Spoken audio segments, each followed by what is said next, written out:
Doctor ప్రత్యూష్ని, ఇక్కడ Siddipet JUDA ప్రెసిడెంట్ని. రేపు ఇక్కడ గవర్నమెంట్ మెడికల్ కాలేజ్ సిద్దిపేటలో తెలంగాణ జూడా ద్వారా అనౌన్స్ చేసిన వద్ద స్ట్రైక్లో పాల్గొంటున్నాం.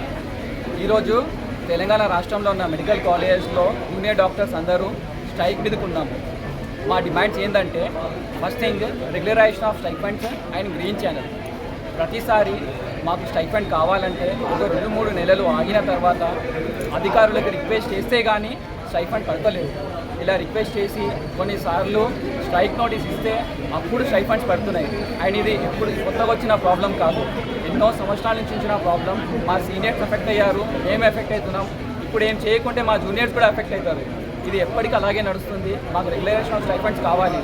మేము ఇప్పుడు అందరం 25+ ఉన్నాము. ఇప్పుడు మా ఫైనాన్సెస్ మేము చూసుకోవాలి, మా ఫ్యామిలీ కూడా సపోర్ట్ చేసుకోవాలి. ఇలాంటి పరిస్థితుల్లో స్టైఫండ్ సరిగ్గా టైంకి రాకుండా ప్రతి 2-3 నెలలకు ఒకసారి ఎప్పుడు వస్తుందో తెలియకుండా, మేము మా ఫ్యామిలీ కమిట్మెంట్ చేయకుండా, మా ఫైనాన్షియల్ స్టెబిలిటీ లేకుండా చాలా అఫెక్ట్ అవుతున్నాం. ఇలా ఒక్కరో ఇద్దరు కాదు, గవర్నమెంట్ మెడికల్ కాలేజెస్ ఎన్ని ఉన్నాయో తెలంగాణ స్టేట్లో అందరు ఎఫెక్ట్ అవుతున్నారు. అందరికీ ఇది కామన్ ప్రాబ్లం. సెకండ్ థింగ్, 2020లో కోవిడ్ ఫస్ట్ వేవ్లో అప్పుడు లాక్డౌన్ నడుస్తున్నప్పుడు ఫ్లడ్స్ వల్ల తెలంగాణలో అతిపెద్ద హాస్పిటల్ ఉస్మానియా హాస్పిటల్ మూతబడిపోయింది. ఇంతకు ముందు నుంచి చాలాసార్లు ఆ హాస్పిటల్ కూలపోవడం, లేకుంటే ఆ సీలింగ్ పేషెంట్స్ మీద డాక్టర్స్ మీద పడడం అనేది జరిగింది. దీని ముందు కూడా స్ట్రైక్ జరిగాయి. కానీ అప్పటి నుంచి ఇప్పటి వరకు ఎలాంటి యాక్షన్ తీసుకోలేదు.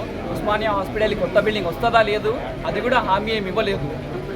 ఈ స్టేట్లో ఉన్న అన్ని మెడికల్ కాలేజెస్లో ఉన్న పేషెంట్స్ అందరికీ, లేకుంటే హాస్పిటల్స్కి ఫైనల్ ట్రీట్మెంట్ జరిగేది ఉస్మానియాలోనే. ఎటువంటి టెస్ట్ ఎక్కడ జరగకున్నా, ఏ ట్రీట్మెంట్ ఇక్కడ జరగకున్నా ఫైనల్లీ ఉస్మానియాలో జరుగుతుందనే హోప్ ఉంటుంది. ఒక పర్సన్ హెల్త్ కేర్ అఫోర్డ్ చేయలేని వాళ్ళు, ట్రీట్మెంట్ అఫోర్డ్ చేయలేని వాళ్ళకి అందరికీ ఫైనల్ హోప్ ఉస్మానియా. అలాంటప్పుడు మన స్టేట్లో ఉన్న అతిపెద్ద హాస్పిటల్ ఉస్మానియా ఇప్పుడు దీనమైన పరిస్థితిలో ఉంది. అక్కడ పేషెంట్స్కి బెడ్స్ లేకుండా, ఉండడానికి షెల్టర్ లేకుండా, ట్రీట్మెంట్ చేయడానికి స్థలం లేకుండా పేషెంట్స్ ఎఫెక్ట్ అవుతున్నారు, డాక్టర్స్ ఎఫెక్ట్ అవుతున్నారు. అది ఉండడం వల్ల స్టేట్కి కూడా పెద్దగా ఉపయోగం లేదు. సో ఉస్మానియాకి కొత్త బిల్డింగ్ కావాల్సిందే. థర్డ్ థింగ్, ఇన్ని మెడికల్ కాలేజెస్ ఉన్నాయి, ఇన్ని హాస్పిటల్స్ ఉన్నాయి, ట్రీట్మెంట్ చేయడానికి ఇంతమంది డాక్టర్స్ ఉన్నారు. ఇన్ని మెడికల్ కాలేజెస్లో సంవత్సరానికి చాలా మంది డాక్టర్స్ వస్తున్నారు. అలాంటప్పుడు ఇంతమంది డాక్టర్స్ ఉన్నప్పుడు పేషెంట్స్కి ట్రీట్మెంట్ చేయడానికి basic facilities, basic investigations, basic medicines ఉండట్లేదు హాస్పిటల్లో. డాక్టర్స్ ఉన్నా కూడా వాళ్ళకి ఆ స్టాండర్డ్ ఆఫ్ మెడికేషన్ ప్రొవైడ్ చేయడానికి మెడిసిన్స్ లేనందువల్ల మేము కూడా మా ప్రొఫెషన్ని జస్టిఫై చేయలేకపోతున్నాము. పేషెంట్ కూడా బెటర్ కాలేడు. ఇలాంటి పరిస్థితుల్లో మెడిసిన్ లేనప్పుడు కూడా మేము ట్రీట్మెంట్ చేయలేము, పేషెంట్ కూడా బెటర్ అవ్వలేడు.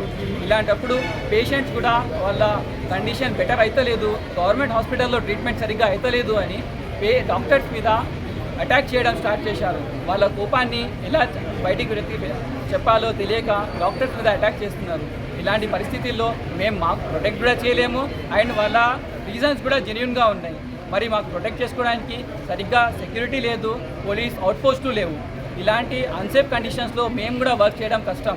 మేము జూనియర్ డాక్టర్స్ ఇక్కడ బేస్ లెవెల్లో వర్క్ చేస్తాము. ఇక్కడ 24/7 డ్యూటీలో ఉంటాము. ఒకరు 36 అవర్స్ డ్యూటీలో ఉంటారు, ఒకరు 72 అవర్స్ డ్యూటీలో ఉంటారు. ఇలాంటి కండిషన్స్లో ఉన్నప్పుడు మాకు కాలేజ్లలో కానీ హాస్పిటళ్ళలో కానీ బేసిక్ ఫెసిలిటీస్ లేవు. కాలేజ్లలో హాస్టల్స్ సరిగ్గా లేవు.